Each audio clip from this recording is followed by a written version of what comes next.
तानसेन जी ने जैसे ही दीपक राग शुरू किया, बुझे हुए हजारों दीपक स्वयं जल उठे और फिर उन्हें अपनी जान बचाकर भागना पड़ा। ये दोनों स्वामी जी के ही शिष्य थे। ये तानसेन पहले ओरछा के दरबारी गायक थे।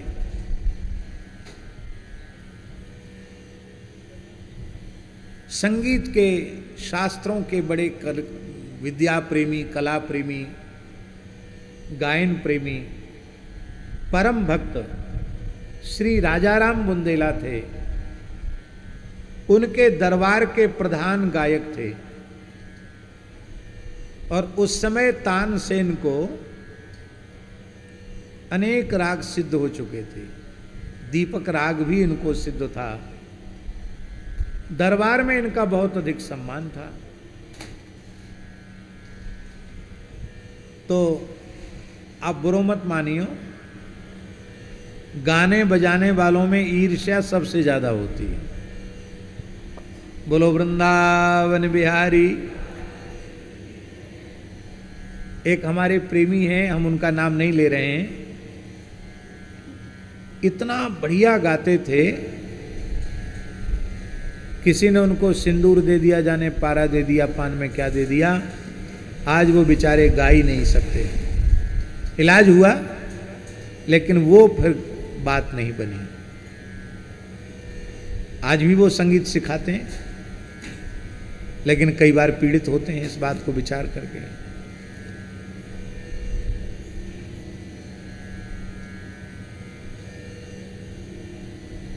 और लोगों की अपेक्षा गाने बजाने वालों में ईर्ष्या ज्यादा होती है।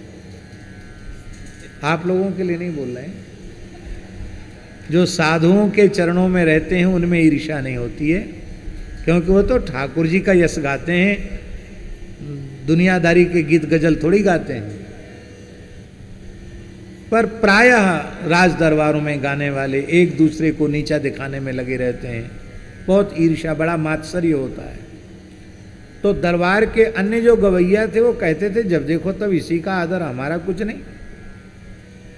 ऐसा करो, इसको असमय में दीपक राग गवा दो। जब दीपक राग गाने का समय ना हो उस समय गवा दो। रात को 12 बजे की बजाय दिन में 12 बजे गवा दो। और जब दीपक राग से ये जलेगा तो हाय जला करके मर जाएगा, आंस कट जाएगी, कंटक कट जाएगा। उन गवैयों ने षड्यंत्र पूर्वक राजाराम बुंदेला को कान भरना शुरू किया और कहा महाराज ये सब छोटी मोटी चीजें, बंदिशें सुनाते हैं आपको, दीपक राग तो कभी सुनाए नहीं, आप दीपक राग सुनो कभी इनसे। तो प्रेमी तो थे, बोले लेकिन रात में मत सुनना। रात में कौन सुनने वाला होगा, जंगल में मोर नाचा किसने देखा। पूरी ओरछा को बुलाओ, दिन में 12 बजे गवाओ। ये जैसे ही सम पर आएगी इनके गायन की तुक, तो दीपक जल जाएंगे। राजहट राजा ने कहा सुनाओ। बोले महाराज मध्याह्न में नहीं सुनाया जाता। बोले कुछ भी मेरी आज्ञा है सुनाओ। हम घोषणा कर चुके हैं, हमारी बात झूठी नहीं पड़नी चाहिए। बोले मैं मर जाऊंगा। राजा को पता नहीं क्या सनक सवार थी। बोले कुछ भी हो तो सुनाओ। सब लोग पीछे पड़ गए, नहीं सुनाओ सुनाओ सुनाओ। क्यों नहीं सुनाओगे, सुनाओ। आपने सोचा चलो भवितव्यता है, जो होगा सो होगा। आपने राग आलापना आरंभ किया। दीपक महाराज ऐसी आलापचारी थी तानसेन की कि सर्दी का समय था, पर इतनी राज दरबार में इतनी गर्मी बढ़ गई कि धीरे धीरे श्रोता दर्शक जो थे वो उठ करके भागने, इतनी गर्मी, पसीना चलने लग गया लोगों को। आखिर गाने बजाने वाले लोग भी जो स्वर दे रहे थे वो भी उठ के चढ़े गए। पर जैसे ही उन्होंने सम पर बात आई, सम ताल पर आया कि हजारों दीपकों के बीच में बैठकर गा रहे थे तानसेन, सब दीपक एक साथ जल उठे। पर दीपक तो जल गए पर तानसेन का सारा शरीर जलने लग गया। पागल की तरह वहां से भागे, एकदम विक्षिप्त की तरह, हाय जले हाय जले हाय जले। बेत्रवती के किनारे जंगल में भटक रहे थे। भटकते भटकते ओरछा क्षेत्र की बात है, तो भटकते भटकते एक कुआं पर पानी खींचने वाली 2 बहनें मिली। वो सगी बहनें थीं, उनको भी संगीत का ज्ञान था। हमारे करुणा निधान वाले महाराज जी, श्री संगीताचार्य जी, वो कहते हैं कि बुंदेलखंड की धरती में स्वर है। वो कहते हैं बुंदेलखंड की धरती में, तो कई जाते थे महाराज जी, तो माताओं को स्वर में गाते हुए सुन के बोलते देखो इनमें स्वर है। बोले इनको राग रागनी ताल स्वर पता नहीं कुछ भी, लेकिन इनका ताल नहीं चूक रहा है, इनका स्वर कहीं टूट नहीं रहा है, महाराज जी कहते थे। तो ऐसे ही गांव घर में काम करने वाली थी, उन बहनों ने कहा कि अरे ये तो कोई बड़ा गवैया है। वो नहीं पहचानती थी ये तानसेन है। बोले ये कोई बड़ा गवैया है, लगता असमय में दीपक राग का जला हुआ है। अब ये मेघ मलार कोई सुनावे तो इसकी जलन शांत होगी, और मेघ मलार ये जानता नहीं है, तब इसकी चिकित्सा करो। कंडा बीन रही थी वो जंगल में, तो उन्होंने कहा कि तुम बैठ जाओ। और बैठ करके उन बाइयों ने, बहनों ने मलार, मेघ मलार गाया। और जब मेघ मलार गाया तो आकाश में बादल गरजने लगे और बड़े जोर की वर्षा होने लगी। इस बार मलुक पीठ में जो अष्टयाम हुआ उसमें भी बाहर इधर मलार के पद गाए जा रहे थे, उधर बाहर वैसे ही पानी बरसना शुरू हो गया। वो तुम्हारे हमारे गाने की विशेषता नहीं थी। हाँ, नहीं तो समझ लो कि हमको भी मेघ मलार सिद्ध हो गया। ये ठाकुर जी की लीला में सब ऋतुएं प्रत्यक्ष होकर आती हैं, ये उसका परिचय था। तो इतना पानी बरसा कि तानसेन की जलन शांत हो गई। तब उन बाइयों के चरणों में पड़ करके प्रार्थना की कि हमको मेघ मलार सिखाओ।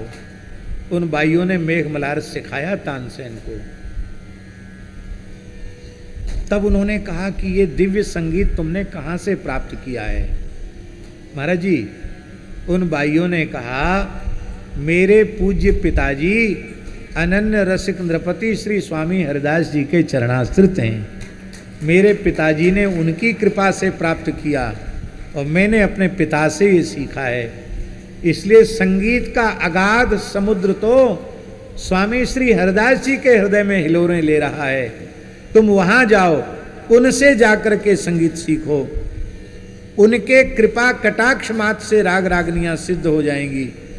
और हमने तो पूज्य करुणा निधान वाले महाराज जी से सुना है कि जब स्वामी जी के पास तानसेन आए, लंबे साष्टांग पढ़कर शरणापन्न हुए, तो उन्होंने केवल षडज साधन बताया। स्वामी जी ने क्या बताया? षडज का साधन। सा स्वर बता दिया का इसी का साधन करो। तो जहां बैठकर ये साधन कर रहे थे वहां की भूमि गीली हो गई, ये नीचे चले गए गड्ढे में, ऊपर से रस की धार आ गई। तब स्वामी जी ने कहा तुम्हें षडज सिद्ध हो गया, अब हम राग रागनी की शिक्षा देते हैं। तो स्वामी जी ने कृपा करके उन्हें ज्ञान दिया। लेकिन विशेष कृपा कैसे हुई ये पोथी में बात नहीं लिखी है, ये संत परंपरा से जो हमने सुना है वो हम सुना रहे हैं। पूज्य करुणा निधान वाले महाराज जी अयोध्या जी में इस समय तो लगभग 100 वर्ष की आयु के पहुंच रहे हैं। वो अयोध्या जी में उनके यहाँ संगीत का जमघट लगा रहता था।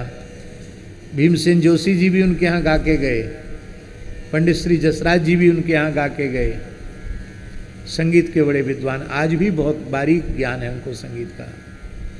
तो उन्होंने एक घटना सुनाई महाराज जी ने, करुणाधान वाले महाराज जी ने, कि स्वामी जी दौनी में जो वो 3 तोला चना लेते थे बिहारी जी को निवेदित करके, वो उन्होंने लेकर के उस दौनी को फेंकने के भाव, फेंकना चाहते थे दौनी को, तो तानसेन ने अंजलि फैला दी।